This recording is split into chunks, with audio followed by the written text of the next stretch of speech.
દાહોદમાં આમ આદમી પાર્ટીએ ભારતીય સેનાના સન્માનમાં તિરંગા યાત્રાનું આયોજન કર્યું। તિરંગા યાત્રા દરમિયાન આમ આદમી પાર્ટીના કાર્યકરોએ ભારત માતા કી જય, વંદે માતરમ અને ઇન્કલાબ જિંદાબાદના નારા લગાવ્યા હતા। દેશભક્તિના નારાઓથી વાતાવરણ ગુંજી ઉઠ્યું હતું।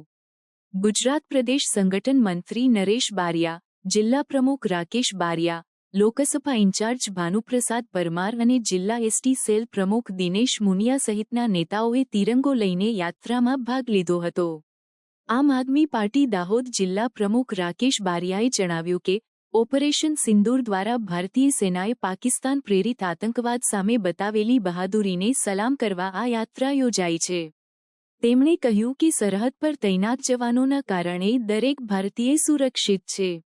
ગુજરાત પ્રદેશ સંગઠન મંત્રી નરેશ બારિયાએ જમ્મુ કાશ્મીરના પહેલગામમાં 27 પ્રવાસીઓની હત્યા અંગે ચિંતા વ્યક્ત કરી। તેમણે કહ્યું કે યુદ્ધવિરામ બાદ પાકિસ્તાને ફરી હુમલો કરીને કાયરતા બતાવી છે। આપે રાષ્ટ્રપતિ, વડાપ્રધાન અને ગૃહમંત્રીને પાકિસ્તાન સામે કડક પગલાં લેવા વિનંતી કરી હતી।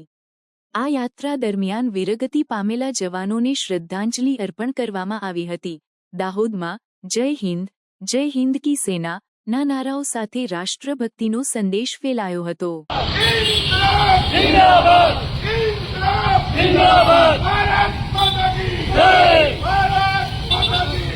11 તારીખે આ ગુજરાતના દાહોદ જિલ્લામાં અમે આ દેશ માટે જે પાકિસ્તાન આતંકી પ્રવૃત્તિ કરી રહેલું છે અને ગઈકાલના સમાચાર છે કે અમેરિકા દેશે અમને આપણા દેશને